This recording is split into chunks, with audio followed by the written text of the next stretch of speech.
Recipe cake செய்ய போகிறோம். இப்போ செய்யணும் பார்க்கலாம். அதுக்கு 3 செவ்வாழைப்பழம், 2 டேபிள் கோதுமை மாவு, 2 டேபிள் ராகி மாவு, கொக்கோ பவுடர், ஜாகரின் இதெல்லாம் சேர்த்து கூடவே தண்ணி ஊற்றி மிக்ஸியில் மிக்சியில் அடித்து எடுத்துக்கலாம்.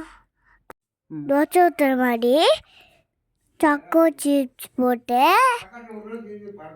செம்மையாக தட்டில் போட்டு சாப்பிட்டோம்னா சும்மா அப்படி இருக்கும்.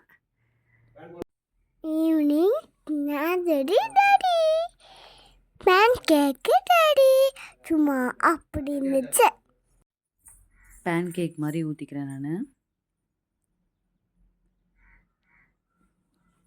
இதுக்கு நம்ம தண்ணி வேணுனாலும் ஆட் பண்ணிக்கலாம், இல்லை மில்க் வேணுனாலும் ஆட் பண்ணிக்கலாம்.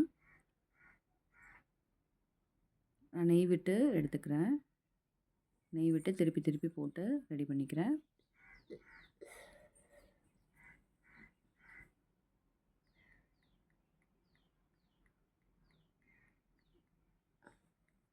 மேலே சாக்கோ சிப்ஸ் அழகுக்காக சேர்த்துக்கிறேன். இது உருகிடும் சாக்கோ சிப்ஸு. ஸோ அந்த அளவுக்கு அப்படியே ஒன்றும் உருகலை நான் திருப்பி போடும்போது.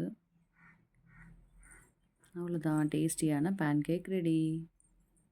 வாங்க சாப்பிட்லாம். டேஸ்டியான பேன் கேக் ரெடி. வாங்க சாப்பிட்லாம். லைக் பண்ணுங்க, கமெண்ட் பண்ணுங்க, மறக்காம சப்ஸ்கிரைப் பண்ணுங்க. மறக்காம சப்ஸ்கிரைப் பண்ணுங்க. பாய் சித்தி.